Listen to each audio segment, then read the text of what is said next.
One man's nearly 16,000-mile journey from Canada to Brazil on horseback is captured beautifully on film in the inspirational documentary The Long Rider, which was just featured at the Sunscreen Film Festival. The director, Cisterna, joins us here in studio to tell us more about it. Welcome, Sean. Thank you for having me. It's such a beautiful movie. Like, you get lost just watching the clips from it. Tell us about the man who made the journey. Why did he do it, and how did you get involved? Sure. Well, Felipe, I went to high school with Felipe, so when he took it upon himself to sell all his worldly possessions and embark upon this quest to travel from Canada to Brazil, and it's a terrifying journey that anyone would feel like, have that stress to travel as a young immigrant crossing 12 international borders, not knowing where you're going to eat or sleep every night, and that's what attracted me so much to the story. So yeah. So you mentioned your country of Canada. Yeah. He decided to go all the way to Brazil. Yeah. On a horse. He was 20-something, had no experience riding.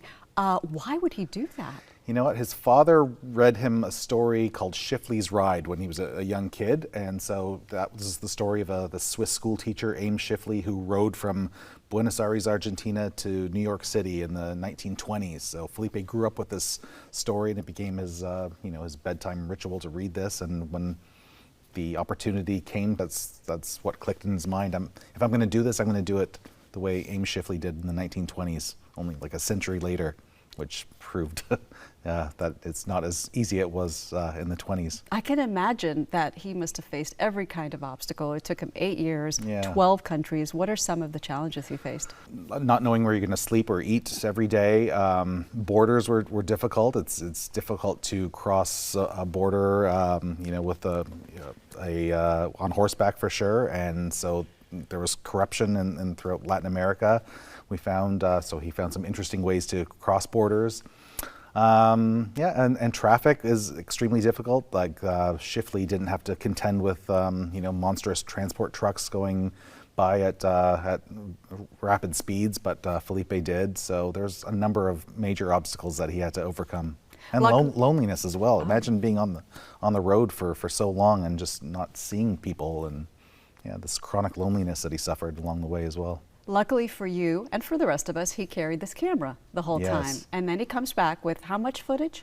About 500 hours of footage. So yeah, like I said, if you hit play and watched all the footage, I had to sit through it. It took about 27 days straight to watch all this material. What was that like for you? Did that change you? It felt like I was on the journey. Yeah, absolutely. I felt like I was in his place at times, and but only Felipe has the battle scars to tell the tale afterwards. I just kind of was a creative watcher of the material and was able to construct it so you could experience it in 90 minutes. He has battle scars, but I'm sure there were also beautiful moments. Yeah. He must have met some people who stay with him. What are some of the most beautiful moments for you? I think the highlight for Felipe was meeting his now fiancée Clara in Argentina. Yeah, so that was a beautiful moment. Just as he's in the pit of despair, he runs into the small town in Argentina and finds the future love of his life. So that was a beautiful moment in the film. It's like symbolic of life, huh? Absolutely, yeah. Right? Hardships, ups and downs, and this hero's journey that he has to go on to get to the pits of despair up to the highest peaks, and it's a beautiful analogy for living life, and yeah, it's a wonderful story. So his gut tells him to do this. He does it despite his fears. He completes the journey. It takes him a long time, but he does it. What did he say at the end? I think the overall message is one of hope and inspiration, and I think the main message is to take that first step. No matter how long the journey is, like if you don't take that first step, you're not gonna succeed. What's next for you, Sean?